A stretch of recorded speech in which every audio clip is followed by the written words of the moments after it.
Assalamualaikum warahmatullahi wabarakatuh. Good morning class, how are you today? You are fine? That's good, I'm fine too. Thank you. Before starting our class, let's pray together.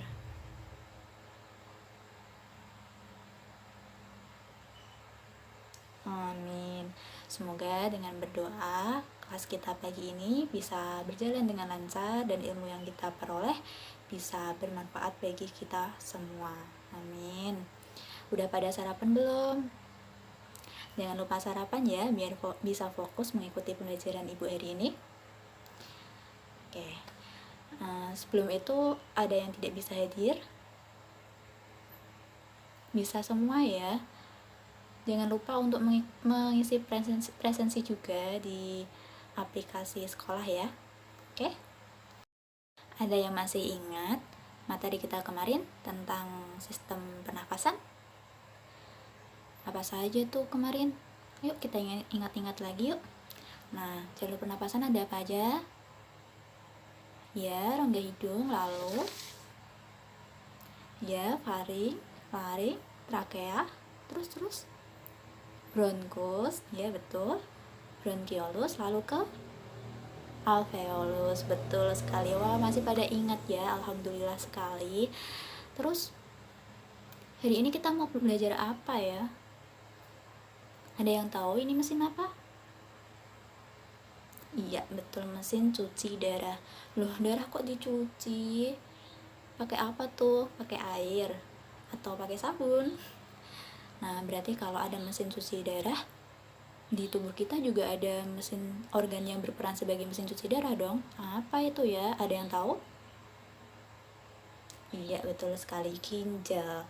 Nah, hari ini kita akan mempelajari tentang sistem ekskresi manusia yang salah satu organnya itu adalah ginjal. Alhamdulillah sekali ya, kita masih dikaruniai ginjal yang sehat oleh Allah. Jadi kita tidak perlu menggunakan alat ini untuk menyaring darah kita. Ada yang tahu apa itu sistem ekskresi? Nah, jadi dalam proses pencernaan dalam tubuh kita itu, proses pencernaan itu kan menghasilkan sari-sari makanan. Nah, sari-sari makanan ini diubah menjadi energi oleh sel tubuh kita. Nah, proses pengubahan sari-sari makanan menjadi energi ini menghasilkan zat yang disebut dengan zat-zat sisa metabolisme. Nah, zat-zat sisa metabolisme ini itu harus dikeluarkan dari tubuh. Karena apa? Karena zat-zat ini itu beracun. Nah, proses pengeluaran zat-zat sisa metabolisme inilah yang disebut dengan ekskresi. Paham ya? Oke. Ada yang tahu apa saja alat ekskresi di tubuh kita itu? Iya betul, pasti ginjal seperti yang saya sebutkan di awal tadi ya. Terus ada apa lagi? Hati, iya betul. Terus ada apa lagi? Yang mengeluarkan keringat itu apa? Kulit, iya betul. Masih ada satu lagi loh, apa ya? Ada yang tahu? Iya, paru-paru. Jadi, paru-paru itu selain sebagai alat pernafasan, paru-paru itu juga berperan sebagai alat ekskresi. Untuk selanjutnya, kita bahas lebih mendalam ya. Yuk, kita bahas satu-satu ya. Yang pertama, yuk kita bahas ginjal dulu. Oke, siap? Nah, ginjal ini berperan sebagai alat penyaring darah. Oke, nah di ginjal ini memiliki beberapa bagian. Lihat di sini yuk. Nah, yang pertama, bagian ginjal yang pertama itu adalah korteks. Korteks ini disebut juga dengan kulit ginjal karena letaknya di paling luar ya.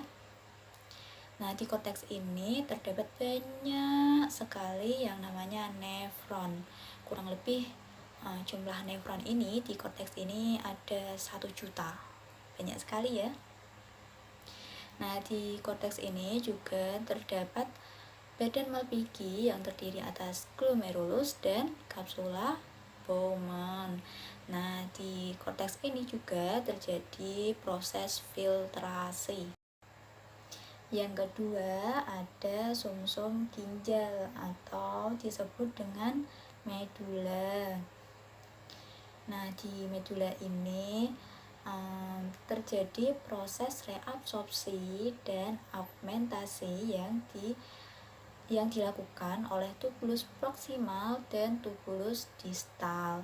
Di medula ini juga terdapat lengkung Henle yang bentuknya itu seperti huruf O itu, yang menghubungkan tubulus proksimal dan tubulus distal.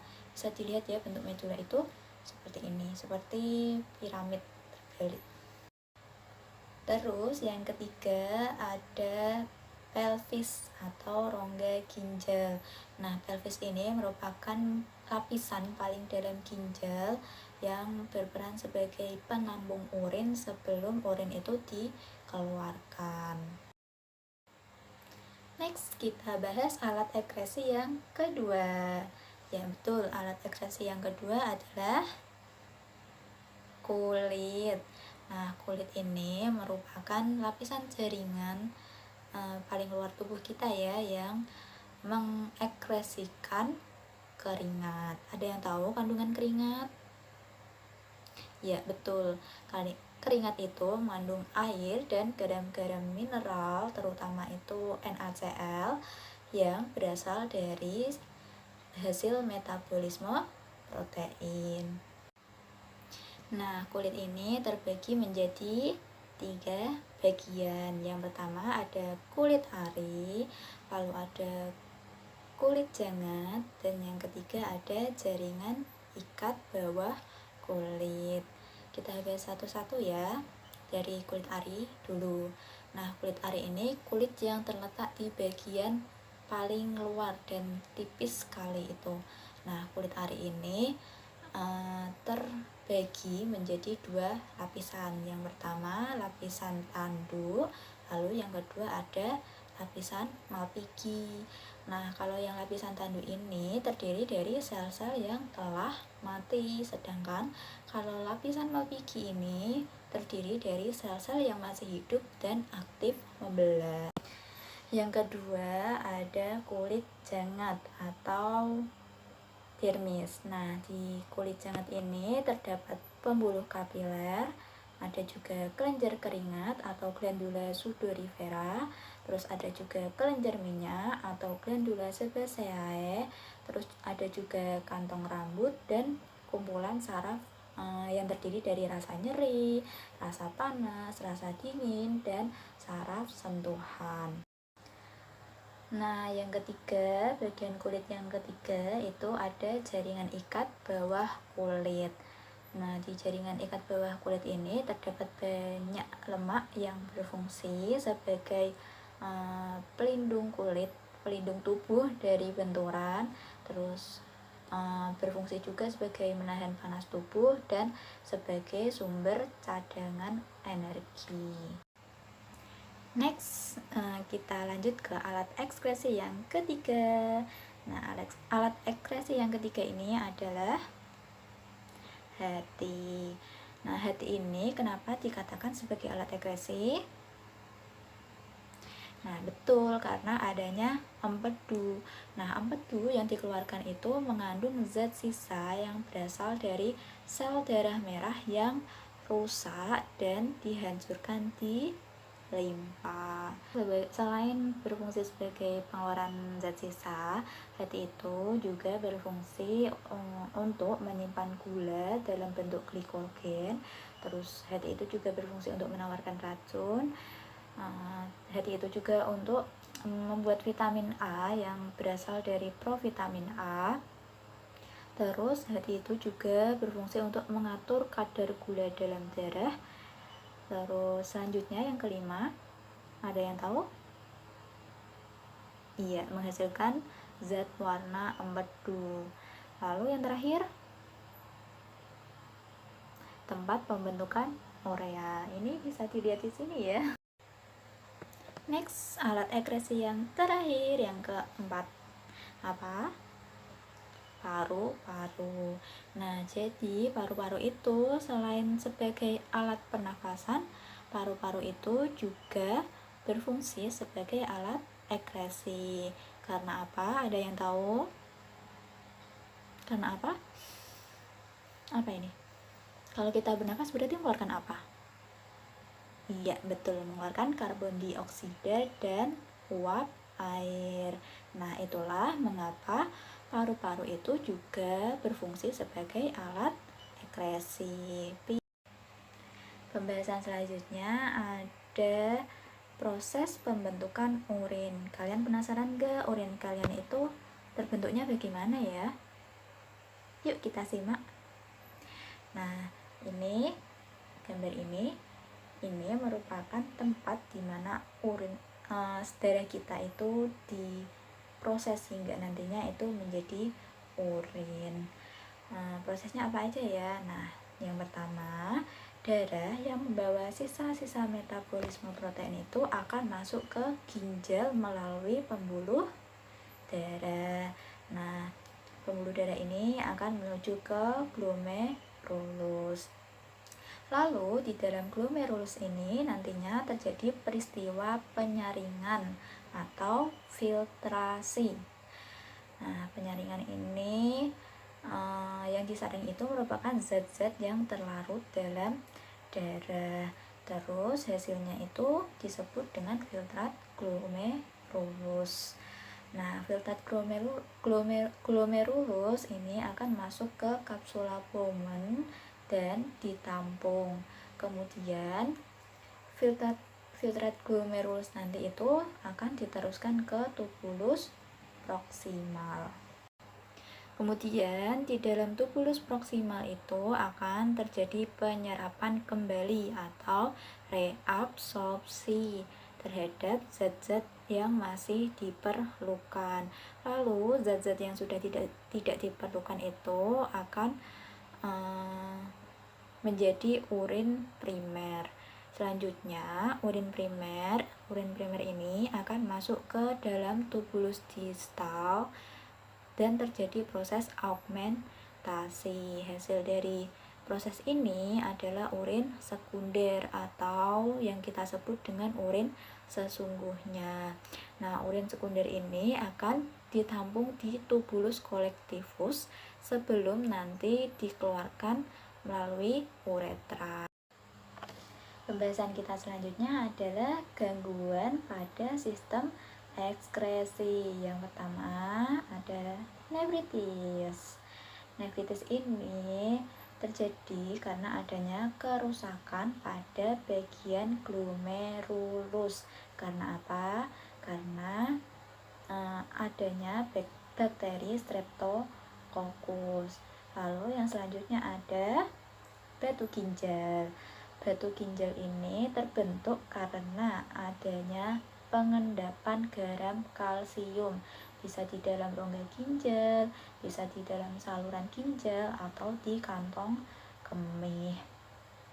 Lalu yang ketiga, gangguan yang ketiga ada albuminuria.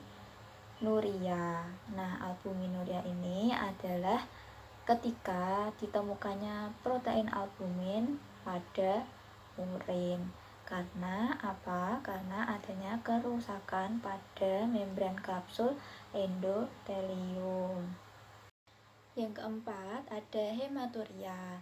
Nah, kalau albuminuria tadi apa?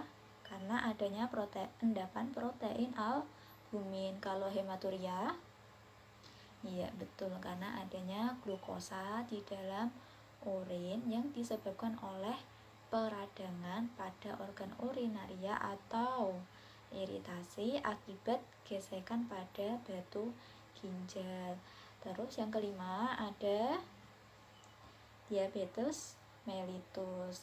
Wah, ini kita sering dengar ya, sudah banyak sekali orang yang menderita diabetes mellitus ini. Nah, diabetes mellitus ini merupakan penyakit yang muncul karena pankreas itu tidak menghasilkan atau hanya sedikit menghasilkan insulin.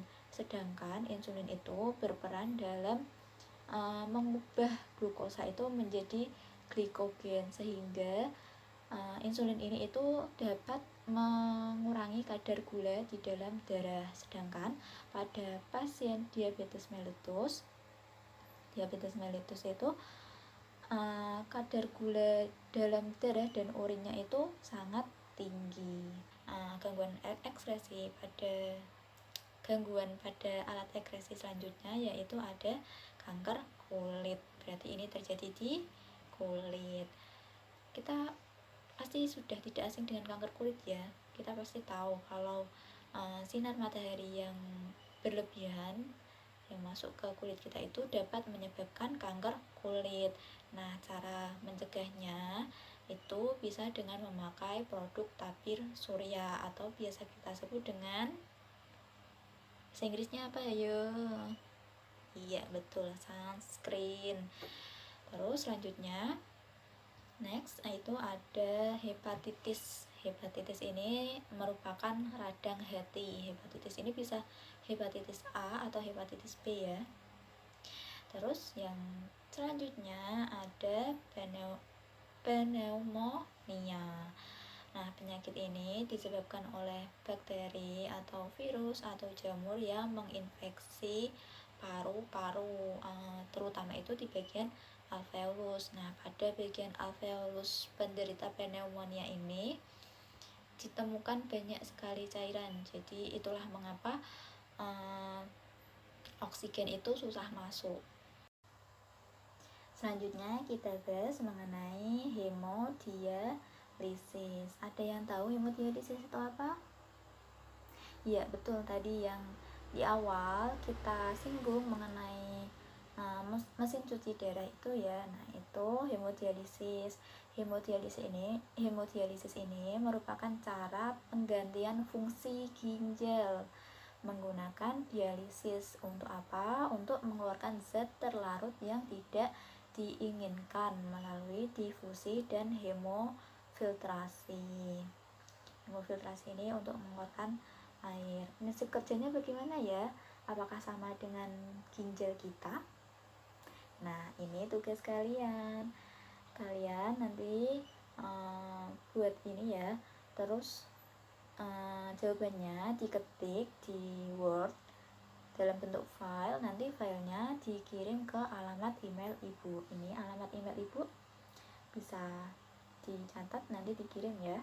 Oke. Nah, itu tadi pembahasan kita pagi hari ini mengenai sistem ekskresi. Tadi ada apa saja alat ekskresi kita? Ada ginjal, lalu ada kulit, lalu paru-paru, lalu hati. Terus tadi bagian-bagian ginjal ada apa aja ya? Ya, betul, ada korteks, lalu ada medula, lalu yang terakhir ada pelvis. Iya, betul. Alhamdulillah tidak langsung lupa ya. Ya, terus gangguan pada alat ekskresi tadi ada apa aja ya? Ya, ada nefritis, ada diabetes mellitus, iya betul. Ada kanker kulit juga, iya. Terus ada pneumonia juga, iya. Terus ada hepatitis, iya betul. Sekian dari ibu, kita bertemu lagi di pertemuan selanjutnya dengan materi yang baru. Assalamualaikum warahmatullahi wabarakatuh. Bye bye.